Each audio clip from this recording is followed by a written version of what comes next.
Welcome back to another edition of Open Mic, Open Site. I am your host, Kyla Williams Tate, and I am super excited to be here tonight.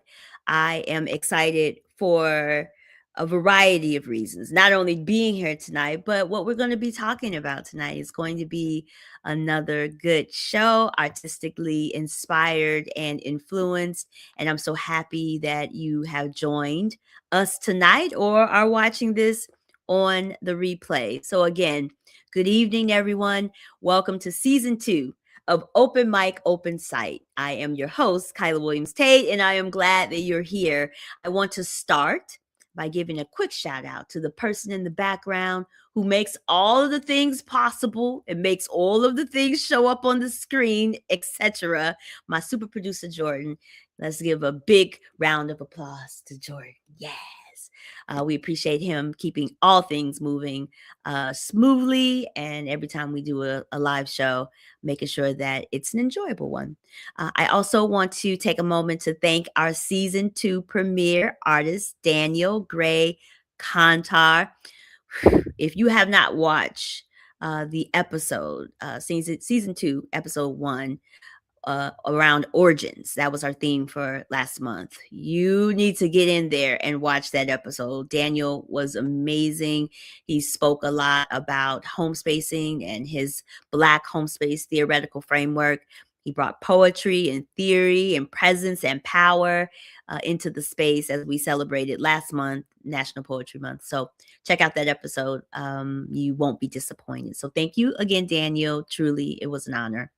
So let's get to tonight's theme. Tonight's theme is signals and noise. And folks have been asking me, like, how do you come up with the themes? Well, first of all, I try to look around me and see and get the inspiration and figure out where we can find art in these themes, right? So like I could do a theme like watercolors, or I could do something like claymation, or cartoons or film, but I really wanted us to relate to each other and collaborate with each other around these themes, and to in crafty ways find art that represents those themes. And so that's why some of these themes are a little bit out of the box, but I love that for an artistic moment, because sometimes being out the box is really freeing. Most of us have to stay in some tight boxes,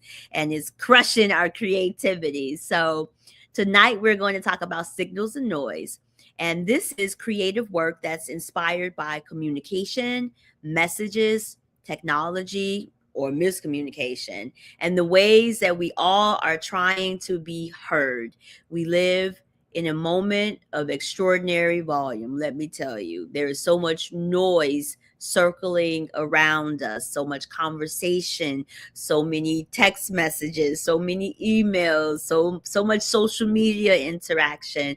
There's notifications, there's feeds, there's alerts, there's breaking news, DMs, push notifications, broadcast everything, breaking news everywhere.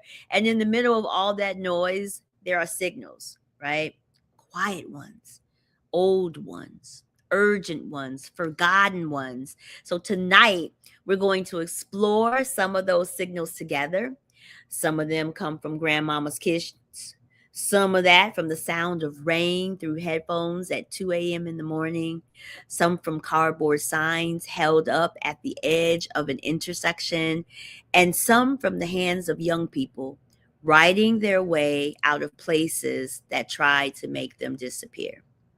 So let's get into it. So, our first segment tonight is about lost Black American recipes. I want to start this segment talking about food, because food is certainly transmission. When I come into one of my relatives' home, the ones that can cook really good, and I smell those familiar smells wafting from their kitchen, they are transmitting some love to me. They are transmitting that we are about to eat good. So Food is transmission. It is one of the oldest communication technologies that we have. Before the internet, before the printing press, before literacy, was even made accessible to everyone, there were recipes. And Sonia Norwood of Wicked Confections, and her Instagram is at Wicked Confections, spelled WICKDCONFECTIONS, Wicked Confections, has been doing these videos online on Instagram talking about these lost Black American recipes, and that she's on a mission to recover some of those recipes. Jordan, let's take a look and see what Sonia's talking about. This might give the burnt sugar cake a run for its money, but I'm zesty, so take that with a grain of saltine cracker. Icebox pie has been requested repeatedly in the comments, and this pie was connected to historic Black-owned businesses, including Fraser's Cafe Society in Atlanta, a restaurant that helped shape the city's food scene while actively challenging segregation in the 1960s. We're losing recipes, and I'm going to find out if that's for a good reason. All Black History Month, I'm making Black American recipes we left behind. Today, it's lemon icebox pie with soda cracker crust. Before electric refrigerators, Southern households used something called an icebox, an insulated cabinet cooled with blocks of ice delivered by wagon. For Black families in the South, iceboxes made new desserts possible. Cold, creamy pies that didn't need long baking. Something refreshing and luxurious in the middle of brutal summer heat. Black cooks were working with what they could access because during segregation, access shaped everything about how people cooked. Many Black neighborhoods had limited grocery access. Some grocery stores would not serve Black customers at all, or only offered restricted selections. Traveling to shop safely could require long distances. Fresh dairy spoiled quickly in extreme heat, and specialty ingredients cost more or simply weren't available. So Black cooks built desserts on what they could reliably get. Sweetened condensed milk, shelf-stable, affordable, no fresh dairy needed. Lemons are bright with bold flavor. And the crust? Soda crackers or saltine crackers were used. Graham crackers weren't always easy to find. Saltine crackers were cheap, common, and always in the pantry. So they crushed them with butter and sugar and created a crust that was buttery, slightly salty, sturdy, and completely unique. And the substitution became the tradition. That's how segregation shaped flavor. Icebox pies showed up everywhere. Family reunions, Juneteenth celebrations. Lemon icebox pies traditionally use egg yolks for richness. The yolks give it this silky, luxurious texture. Historically, many versions were simply chilled to set. I'm not quite comfortable with raw eggs, so I'm gonna bake mine briefly to gently cook the eggs, just for peace of mind. Today, many people enjoy icebox pies without knowing the historical circumstances. And as refrigeration spread, Jell-O and boxed puddings replaced many homemade versions. Cultural rebranding folded them into mainstream Southern cuisine, like some of y'all do in the comments section, instead of recognizing their Black culinary roots. I think the only thing that will be different here is the soda cracker crust. I certainly put a sky-high meringue on here, didn't I? That was a choice. I'm really curious about the soda cracker crust. It's so crunchy. I prefer it over graham cracker crust. So silky and tart and rich. I'm glad I added the eggs. This is so good. Yes, right? So I've been following and watching all of those videos and really taking some of those recipes down myself and talking to my mom about it. And it's been something amazing that's happening between her and I, because she's older now, 77, and not cooking. And so talking about some of these recipes really is helping her to go back in her memory and remember food and desserts that her mom used to make for her. And it's just really been a tender moment between us. So foods like vinegar pie. Like, I've never heard of a thing, but there is a thing that they used to make in those times called vinegar pie, born out of necessities when lemons were out of reach. Because again, in the slave times, you got the scraps and the leftovers, and so sometimes the fresh things were not available to you. Molasses pulled candy left in the pews of black churches in the early 20th century.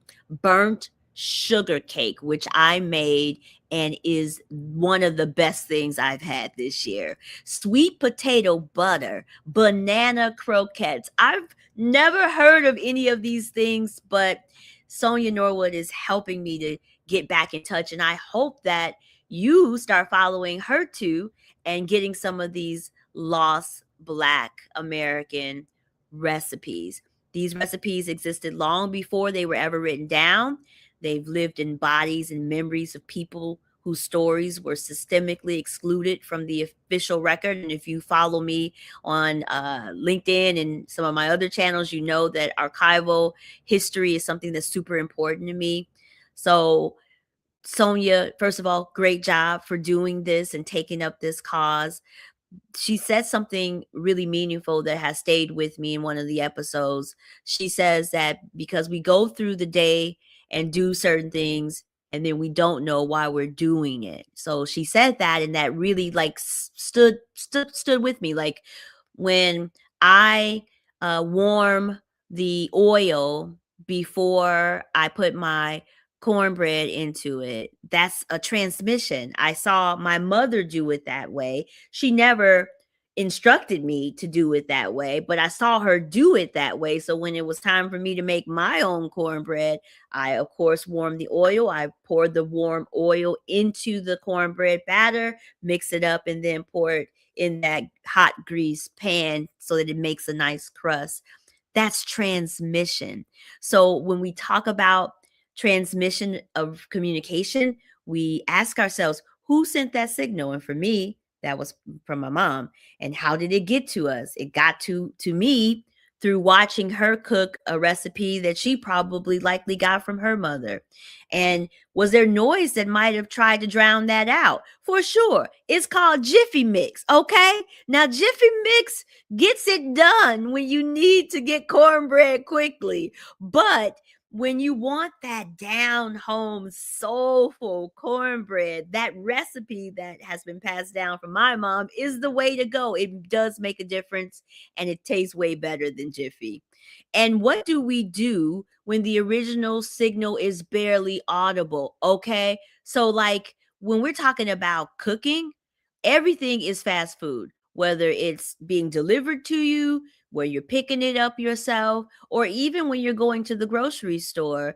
There's lots of shelf stable things on the grocery store shelves, and some of our grocery stores, especially in some of those food deserts and grocery desert places, they don't even have the fresh food. So what do we do when the original signal is barely audible? Well, Sonia is using technology, and as you know, what I do for a living as the digital equity director of Cook County.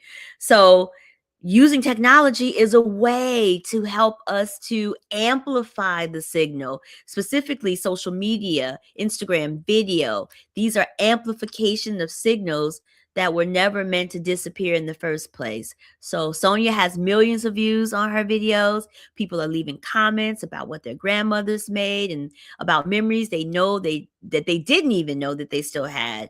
And that is what it means to transmit something worth keeping. So kudos to you, Sonia. All right. And again, you can follow her at Wicked Confections on Instagram. Thanks, Sonia, for being the inspiration for segment 1 of tonight's open mic open site.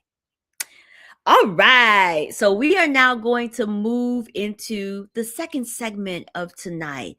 We're going to talk a little bit about the auditory ways that signals are communicated.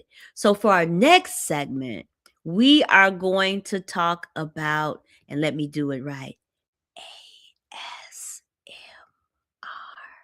We're talking autonomous sensory meridian response, ASMR. Jordan, cue up the video.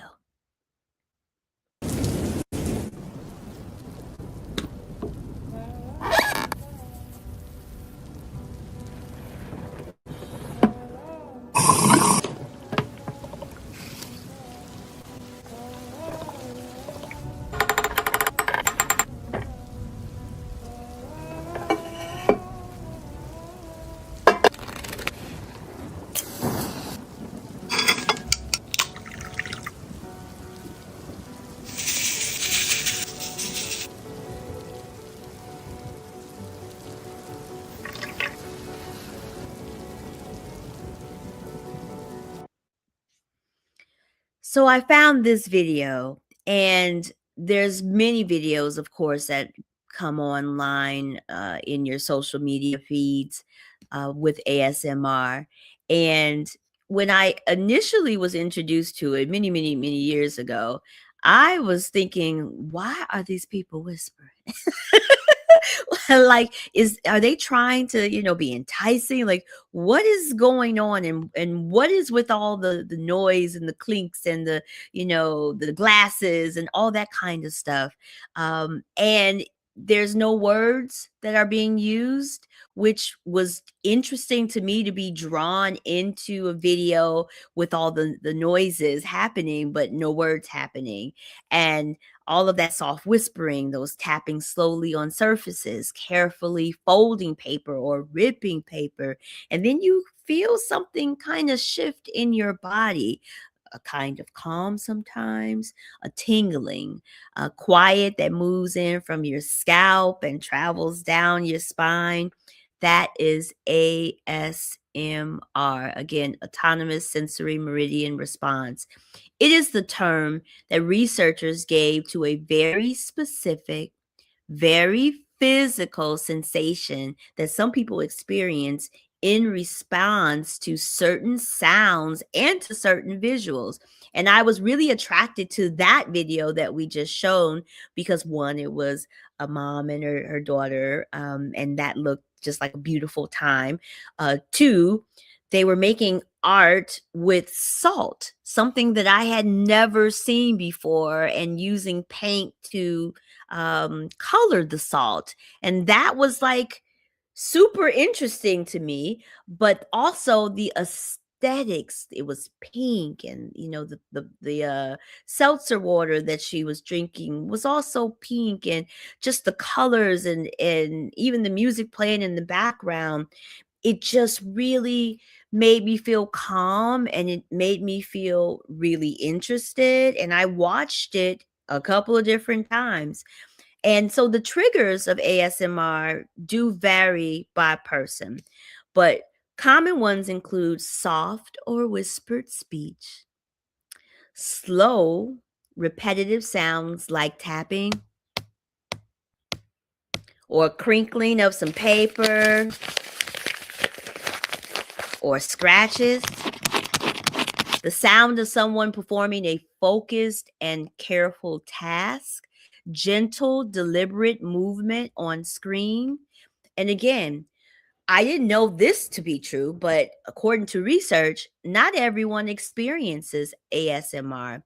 For some people, it doesn't register at all. But for those who do, the response can be significant. Research also says that using brain imaging has shown that ASMR content can decrease activity in regions associated with stress, similar to what happens during meditation or a gentle massage.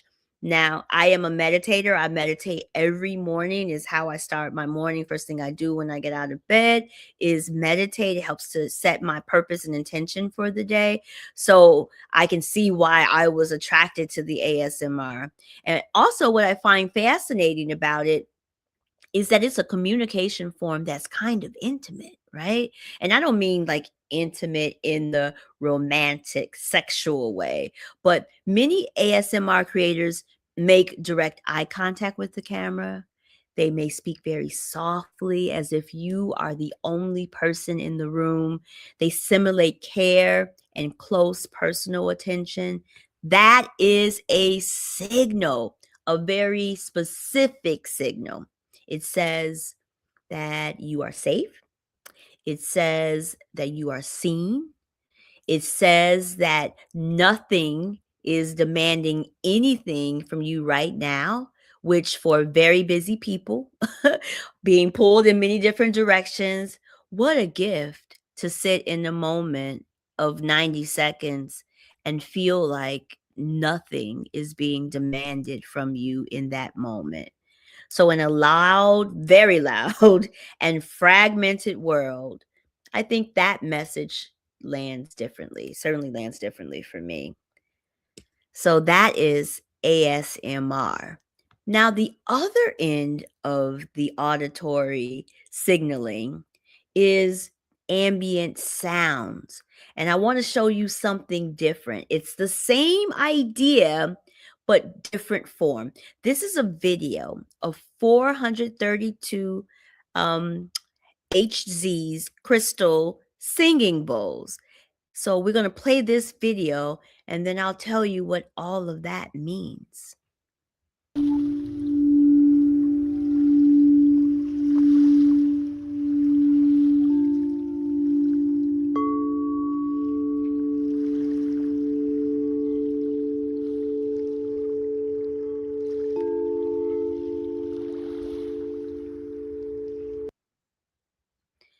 So that is crystal singing bowls. I have a couple of those also in my home. And sometimes when I'm, doing performances or poetry, I'll bring some healing chimes or the singing bowls.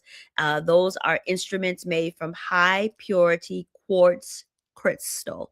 So when they're played, either by striking it or rubbing the rim with the mallet, such as the gentleman in the video, they produce a sustained and resonant tone, a sound that vibrates literally. And I don't know if you felt it while listening to the video, but it vibrates on the inside of your body, like it gives your body some movement in response to those vibration. Now, the 432 HZs refers to the tuning. Most Western instruments today are tuned to the note of A at 440 HZs, which is the modern standard. 432 HZs is tuned slightly lower. So to the ear, it sounds a little warmer. It sounds softer. It sounds less bright, less chaotic, a little bit more calm.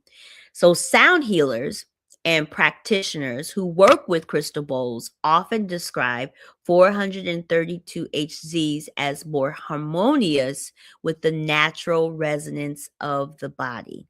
And many people report that it supports deeper relaxation and a more grounded meditative state. Now, there's a lot of science on frequency and specific science that claims that things can help, heal the body. Hearing certain tones can lower your blood pressure. And there's a lot in this space that's still developing, but I'm a believer because I have trouble staying asleep. I don't have a problem going to sleep. I'm an early go to sleeper. You know what I'm saying? At 8:30 normally I gotta wrap it up because I wake up pretty early in the morning. But it's hard for me to turn my mind down enough for me to sleep through the night. So what I've been doing is right before bed, been listening to these healing chimes and other ambient sounds. So this would be considered under the ambient sounds category. And it's really been helping me not only rest and sleep through the night, but it also has helped to lower my blood pressure a little bit because, again, more sleep, your body just responds better. But also, I, am on the borderline of having a little bit of high blood pressure. That's hereditary, as in most of Black culture, that is, and in my family for sure. But I've been listening to some healing chimes vibrations around lowering blood pressure and in increasing deep breaths, because most of the time we're not breathing deep enough. We're breathing very shallow. And so there's lots of debates, and people who are listening to this right now are probably like, Kyla, girl, come on with your woo woo talk, right? Like, you are not listening to no healing chimes and it's making your blood pressure go down. I'm letting you know I'm a believer, and I believe the debate. It's a debate, but I believe in it, that it is healing. I feel like it's healing. So even though the research does support that vibration itself, regardless of exact tuning, can help the mind soften and can help your thoughts soften, especially if you're trying to sleep. There's still a couple of naysayers that are out there, but I believe that listening to these chimes and other ambient sounds to calm yourself down and to quiet your mind is the kind of stillness that many of us are seeking. I know that I am not the only one who finds it hard to wind down after work, and managing all the things in your home that you have to manage, and all the people that you have to manage in there. So I would encourage you to try some ambient sounds. Now, again, a lot of the ambient sounds have different frequencies and have been tuned to different notes. So you need to maybe find something that works for you, because ambient sounds sometimes can be disruptive. Like, it can really cause a little bit of auditory discomfort. And so be mindful if you are seeking some ambient sounds to maybe move into more of a meditative state, that you want to be careful that you find the one that works for your body, one that brings about the stillness and the quiet versus disruption and discomfort. So that's the care note for you. So, because every vibration is not neutral, so, and it moves through the body, and for some people, you got to give yourselves a heads up. So one of the things that I have learned through research, as well as through many physicians, is that if you are pregnant, especially in the first or third trimester, you may want to keep the volume low and tune out gently if anything feels uncomfortable, because believe it or not, those healing chimes can impact and sometimes bring about labor. I know y'all are looking at me again saying, what are you talking about, Kyla Williams Tate? I'm telling you that the science is there to support that. Also, if you have epilepsy or a history of seizures, please be aware that specific sound frequencies can, in rare cases, be triggering. So use your own judgment and feel free to mute or step away if you're listening to some ambient sounds and it's beginning to make you feel uncomfortable or making you feel unwell. And if you have tinnitus, which is the ringing in your ear, or significant hearing sensitivity, or any other inner ear conditions, this type of sound can occasionally intensify symptoms. So please protect your hearing and adjust volumes as needed. And then lastly, if you have a pacemaker or any kind of electronic medical implant, sound baths or using ambient sounds at any volume may interfere with that. It's considered low risk, but as always, trust your body and consult your provider if you're having any concerns. And finally, for everyone, sometimes this kind of sound can bring up unexpected emotions. So I remember May is a tough month for me. My dad passed away in May, on May 16th to be exact, several years back. So listening to my ambient sounds one of those days leading up to the 16th brought on a lot of emotion, and that's normal. And that's actually part of how it works and why it works. So if something surfaces, you don't have to stay in it. Protect yourself for sure. Be gentle with yourself always. You can simply open your eyes or take a breath or come back into the room or simply just turn it off.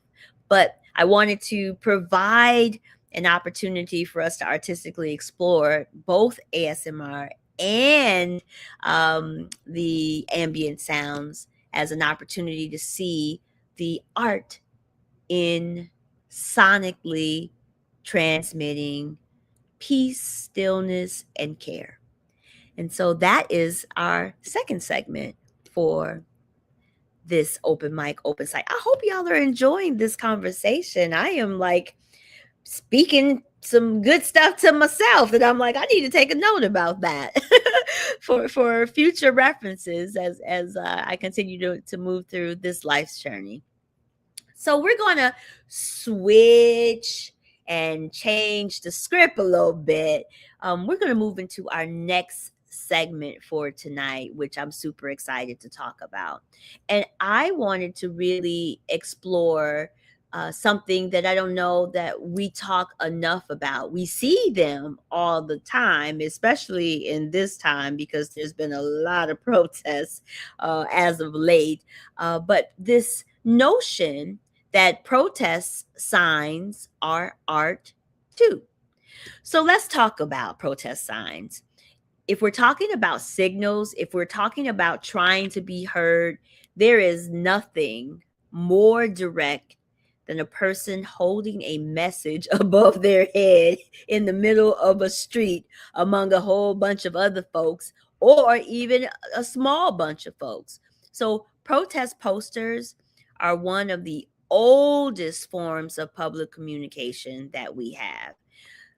Now, there's a intention behind protest posters. They have to work fast, meaning like you can't have a gazillion words on there because people are maybe not going to be able to read it all, and it might be too small for them to read. It has to be self-explanatory, so it can't be something that requires a lot of explanation. So you don't have a lot of time to explain context in a protest poster. No footnotes. And as someone who's been writing a lot of academic papers lately for publication, those footnotes is kicking my butt. So protest posters don't require no footnotes, and certainly like no paragraph breaks, right? Now, artistically, you've seen protest signs where maybe everything wasn't lined up, as evenly on a page. It wasn't center justified. Sometimes it's left justified, right justified, but certainly no paragraphs on the protest sign. So a protest sign is a signal that has to cut through noise in real time, in real space, and typically in a crowd. So just imagine you attending a protest, if you haven't already, and like all the things, the chaos that is happening, even in those organized protests, there's always just a whole bunch of stuff going on, a whole bunch of people. You got to be walking here, moving there. Sometimes if there's opposition to your protest, there may be some law enforcement, and I've seen, animals and horses at protests. But there's something uniquely artistic about how protest signs show up, and the ones that are really colorful and memorable and transmit a signal, communicate to you or touch you in a way, those are artistic design choices. Color theory, typography, visual hierarchy. Sometimes there's poetry, and if it's got poetry on it, I'm all for it. The discipline of saying something devastating in 4 words or less on a cardboard poster that you pick up from the local corner store that many kids have used for their art projects or their science fair projects. So PBS Southern California did a really good piece on the history of protest posters, and I read through that study and watched a couple of videos. And what struck me in that presentation was how consistent the goal has always been across different eras, different movements, different continents. The goal is signal clarity. It's saying in a protest poster, how do I say this true thing clearly loudly, and in a form that can travel. Travel with me carrying it, travel with me holding it under my arms because my arms are hurting, traveling with it to get photographed so that it shows up in other places and it survives. This kind of signal is around surviving the moment, surviving the protest, ensuring that your message finds its way to some host who can receive it, read it, take it in, repurpose it even when they're retelling the story of how they were participating in the protest and saw this cool sign that said this. It's given poets lots of inspiration. It's helped to build taglines for movements. It's helped to even start organizations. A lot of these protest posters. Now, some of the signs did not survive because posters aren't made to last forever. But some amazing protest posters are across our country in museums now for viewing.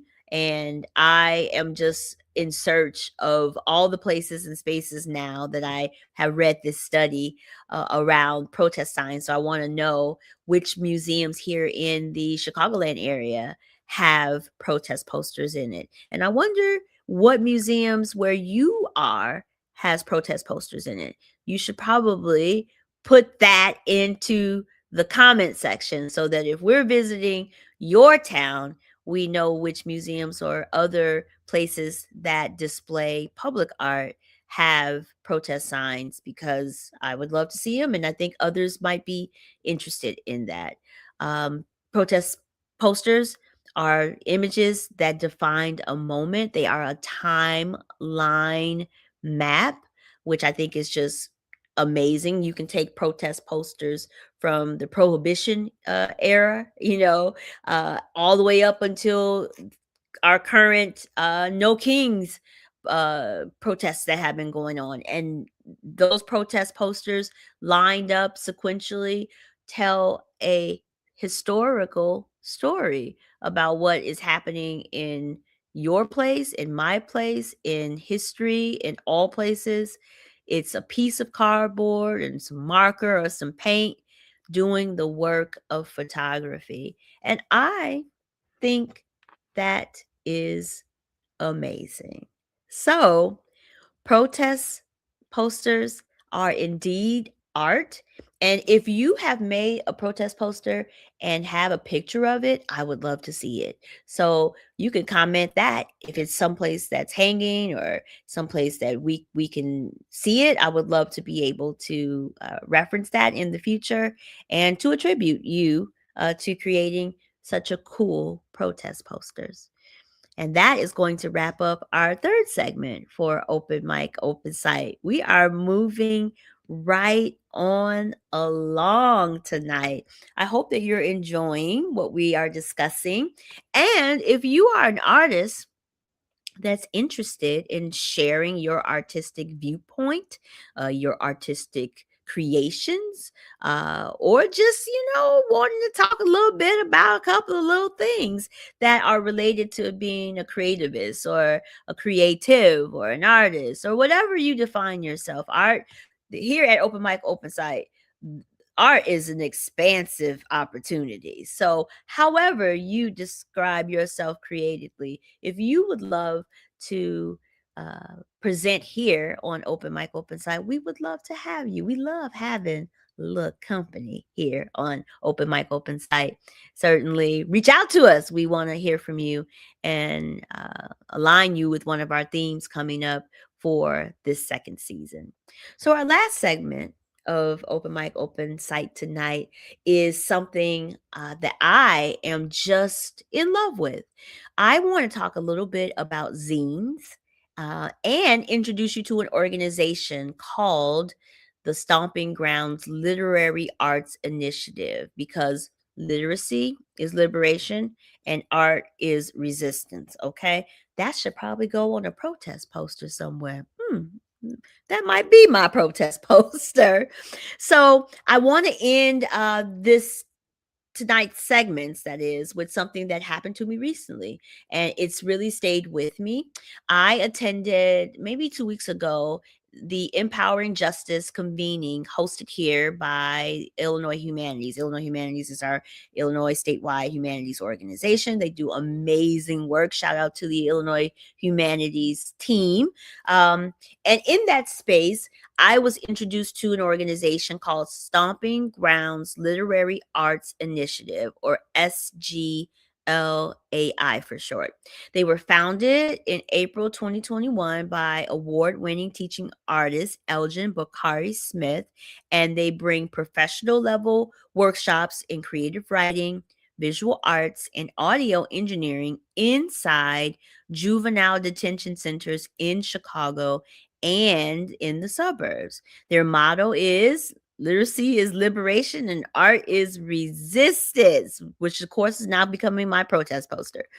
And at the convening, I attended a session that really talked about how this organization is using poetry inside of these centers, and how youth are expressing themselves and using poetry as a way to self-regulate, to atone, to express, like all of the things that one would think that a young person would need to do when they find themselves in a situation that has them incarcerated.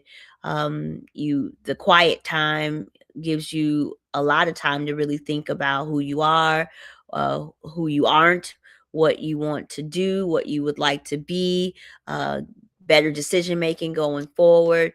And all of that is coming out in poetry and in rap and hip hop and music. And so Bakari was showing us some of the poetry that had come from those youth, and had actually shared this zine that was created by some of the young folks that are um, incarcerated currently. And this is artwork that they have drawn, yeah, artwork that they've drawn, and inside of it is it's lots of beautiful artwork and poetry and short stories. And we received a copy of this zine if we attended that workshop, which I did. And we all went around the room and read some of the poems of the young people. And then Bakari would tell us the backstory about some of those kids, and what was their trajectory and what has happened to them or what will happen to them. And this is all with permission, of course.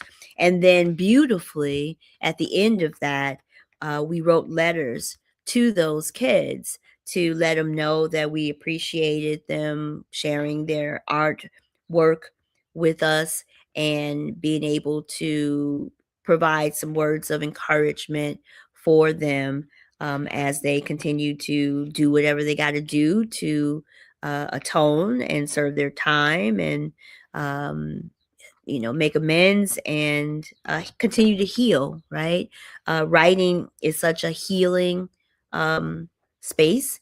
And I really appreciated being able to be in the space with the others and learn about this program, and got to get a copy of this zine. And I'm just a fan of zines, really, because they are short moments that we get to experience something super interesting that a book, which is a longer format, sometimes takes a little longer to get through. So a zine, which stands, is a short version of magazine, but a zine is self-published work, normally, usually in small format, usually made by hand or through simple reproduction. Zines have a long history as a tool of community communication. So punk scenes, queer communities, activist movements, anyone who needed to say something that the mainstream press wasn't going to say for them or allow them to say, the zine is a place for that to get done.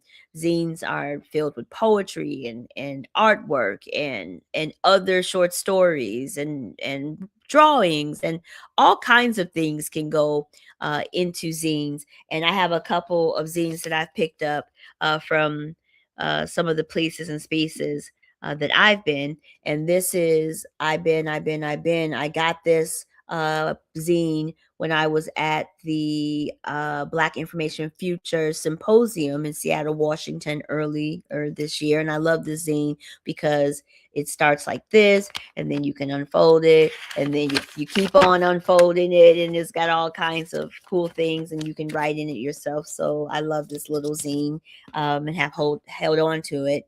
And then here's a zine from a librarian here in the Chicagoland area, Todd Miller. Talked about this zine at one of my sessions for Voices of Digital Inclusion, but it has really good stories and artwork. And I just love the self-production quality of zines. It feels like uh things that, like, I shop a lot on at Etsy, so there's lots, they use the words artisan, there's like artisan um uh products, and zines feel like that. So I love these zines, and I keep these on my desk in places. I have them in my home. So if you've given me a zine in the last 3 to 5 years, people in my house or people in my office have probably read it. So keep on doing that work. And then again, shout out to the Stomping Grounds for the amazing work that you're doing with those youth, and encouraging them to keep on writing from the inside, and that there are people on the outside who care about them and are rooting for them to make a complete turnaround if possible, and for them to stay encouraged. And I think that that's a good message for us all. And in the room, all of the adults, I mean, we were like near tears reading these poetry and short stories from the kids. And that was signaling. It was like the kids were signaling to us clearly, beautifully, defiantly. And if I was to be asked in this moment, like what it was saying to me, what did I hear through the noise that these young people may needed an answer to, I would say that they were signaling to us that they are sitting in one of the hardest places to be heard in this country, right? Again, not knowing what they did, not knowing how long they're going to be there. And then the way that we navigate justice here in our country, um, it's a hard place, right? That tension existed and continues to exist in a lot of spaces, but the stomping ground is making sure that those signals have form and shape and container, and a way to travel. And that is what art does. That is what zines do. That's what tonight has been all about all of the signals and the noise. um, and so I think we were able to have a transmission breakthrough that for that session, and hopefully it's broken through for you as you watch this on the replay and interact with this video in the future. So if you want to learn more about the Stomping Grounds Literary Arts Initiative, please visit sglai.org. And if your heart so desires, give them a little attention, give them a little support, give them a little signal boost. Okay. So we have made our way through this entire episode. It's gone so fast, but I really do hope that you've enjoyed it, that you have found something helpful and interesting. I want to encourage you again, if you are interested in joining an episode of Open Mic Open Site. Our next one is on June 24th. We are always live on YouTube and LinkedIn the last Wednesday of every month from April through October. So our next Open Mic Open Site is going to be on June 24th. The theme is time travelers. I'm so excited about this theme because I don't know if y'all used to watch Star Trek, right? And I have always thought that by this point I would be able to, blink my eyes or click my heels and end up, someplace else, right? So the time traveling hasn't quite been figured out. I think they used to do that on the Jetsons too, a little bit of time traveling. And I know they did that in a couple of movies as well. But the theme next month is time travelers, excuse me. So art that moves across timelines, past, present, future, in your memory, or even in imagined worlds. Oh, I love the thought of time traveling in an imagined world. So fun. So if you're a poet or a visual artist, musician, storyteller, a mixed media creator, any kind of creative, regardless of discipline, if you want to explore, or if your work currently explores time and memory and legacy, or the imagination of futures that haven't arrived yet, we want to hear from you. We do offer a small stipend to artists who appear on Open Mic Open Site because honoring creative labor matters to me. So know that if you appear here this season, you will receive a small stipend. So you can reach out to us at the collaborativecommunity.org, and that's collaborative spelled like CollabART, because the art is the heart, IVE community.org. Or you can send us a message directly or contact us on any of our social media and send us a little note, and we'll be sure to get you in for the June 24th episode, Time Travelers. So come travel with us. And in closing, we've made it to the end of the episode. How fun!